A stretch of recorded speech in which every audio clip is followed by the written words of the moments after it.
Follow us to stay updated on debates, discussions, facts, and tips about health. Click on the subscribe button and the bell icon for latest updates. Hello viewers, I Dr. Shikha welcome you all to THIP Media's show Health Files. Today, we'll be discussing about the disease type 1 diabetes. Globally, around 8.4 million people suffer with type 1 diabetes. India, as a country, has a great prevalence of type 1 diabetes. In fact, a recent study indicates that the number of people with type 1 diabetes will double by the year 2040. Surprisingly, one in young person die without a diagnosis due to type 1 diabetes. So, to know about the disease, we'll be discussing the basic aspects of type 1 diabetes with Dr. Ritesh Bansal. Dr. Ritesh Bansal is a senior consultant diabetologist and founder at Saroj Diabetes and Research Center.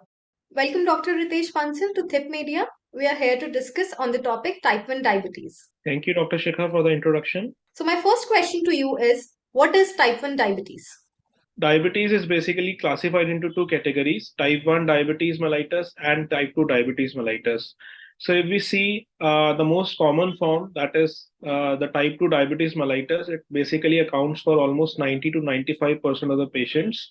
And the less common form, that is type 1 diabetes mellitus, it accounts for maybe less than 5%. So the thing is, what is diabetes? Diabetes is a metabolic condition in which your sugar levels are on a higher side and you have symptoms associated with that. Type 1 diabetes is an autoimmune condition in which your body basically destroys the insulin or insulin producing cells, and your body is not able to get the proper insulin required for its metabolic functions. So in type 1 diabetes, you have absolute deficiency of insulin. You don't have any insulin in your body, which basically results in high blood sugar levels and the associated symptoms. Okay. So that is basically the brush up or maybe the actual definition of type 1 diabetes. Okay. Adding to this, you just mentioned that there are two type of diabetes, type 1 and type 2 diabetes. So how can a person differentiate between type 1 diabetes and type 2 diabetes? See, if we see the symptoms, usually the symptoms of type 1 or type 2 diabetes, they are broadly same. The patient usually have high sugar levels associated with increased thirst, increased urination. They can have increased hunger. There can be some weight loss. There can be patient might have delayed wound healing. There can be fatigueness. So usually the symptoms of both the diabetes or maybe broadly diabetes are same. But if we want to differentiate between type 1 and type 2 diabetes, usually the age group varies. So earlier it was said that type 2 diabetes, it usually occurs in the age group more than 50 years. Now that trend is also changing. We are getting patients who are young as maybe 20 year, 30 year. But still, if we see the age group, type 1 is usually diagnosed early in the age group. It can be in the age group of 5 to 14 years, 5 to 10 years. So usually a child who is coming to me with high sugars, the probability of having type 1 diabetes is on a higher side because it's an autoimmune condition, so it manifests early in the life. And if we compare with type 2 diabetes is not exactly an autoimmune condition. It's not where your body is not basically destroying your insulin. So it manifests late. So the symptoms of type 2 diabetes usually occur late. And if we see the other thing where we can differentiate, type 2 usually run in families. It is like your mother, father, your maybe you have a strong family history in case of type 2 diabetes. But when we see type 1 diabetes, it is not necessarily you will have a family history. You will not be having any history of diabetes in the maybe your first generation or second generation. And usually the patient presents abruptly. They will be having an episode where they will have vomiting. There might be the patient might be complaining of acute pain in abdomen, and they might be rushed to an emergency, and then they are diagnosed with diabetes with high sugar levels. It is usually in the range of 300 to 400. There might be a possibility that the patient might have ketones in the urine also. So if we see the comparison, the age group, first point. Second is the picture at which they with which they present. So it is usually acute condition And in type 2 diabetes, patient might be aware of their condition. They might be having like the period where the symptom starts and the actual diagnosis is maybe made. There can be some lag. So usually that is the difference. And one more thing, usually in type 1 diabetes, patient also complain that there might be a history of weight loss also. That usually is not present in type 2 diabetes. So, coming to my next question, Dr. Ritesh, what are the signs and symptoms of type 1 diabetes? Okay. As I mentioned earlier, that usually the symptoms of diabetes mellitus per se, they are broadly same. So the first symptom, which we always like the classical triad of diabetes is polydipsia, polyuria, and polyphagia. So polydipsia is increased thirst. Polyuria is basically increased urination. Polyphagia is increased hunger. That is the classical triad. Along with that, patients they might have delayed history of delayed wound healing. There will be an excessive fatigueness. Patient will complain that they are always tired. There can be a history of skin issues. In female patient, the chances of having vaginal infections or UTIs are very common. And as I mentioned earlier, also that there can also be history of weight loss. So that is broad like symptoms and signs and symptoms of diabetes. And usually, if we see the complications or maybe uh, the complication of diabetes, which we say why we are controlling diabetes, they usually tend to occur eventually in the life. So in the initial part is a symptom, then we have some complications also, which can be retinopathy, which can be nephropathy, which can be neuropathy, maybe cardiomyopathy.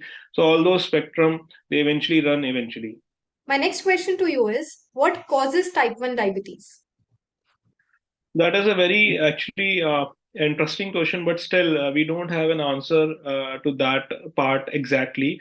Many scientists believe, or what we have read from the different textbooks, that usually type 1 has a genetic cause. Usually the patient have some genetic issues. That is why they are prone to develop type 1 diabetes. Some studies also mention that there can be some triggering also to certain viruses, certain maybe stressors in the environment, which can maybe trigger those particular patients to type 1 diabetes. But still, if we are looking for a definitive cause that we have to maybe stop, or maybe we have to take action in that particular direction, that is usually not established in case of type 1 diabetes.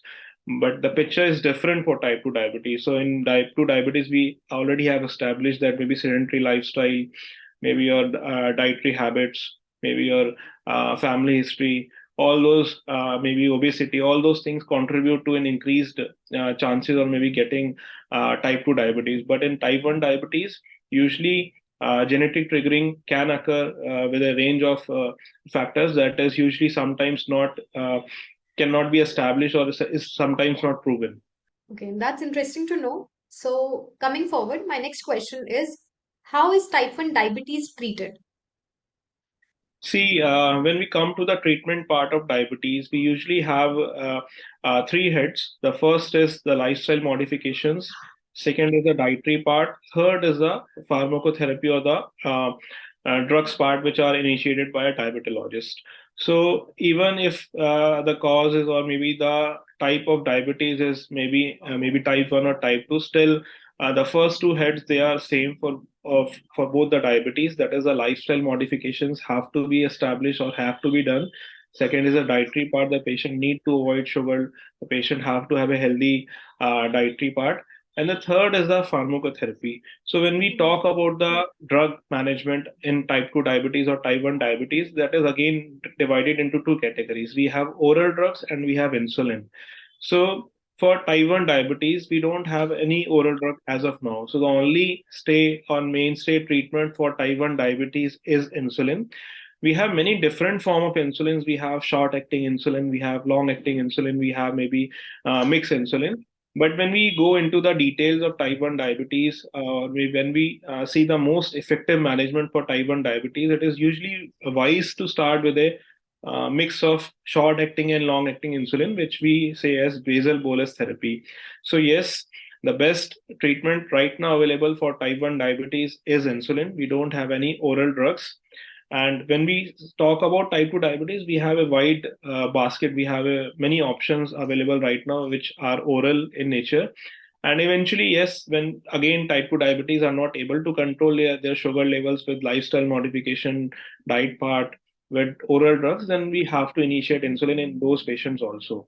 So the insulin options for both type 1 and type 2 diabetes are same. But in type 1 diabetes, we just start with insulin. We don't rely on oral drugs, or they won't work in type 1 diabetes, considering the pathophysiology of type 1 diabetes.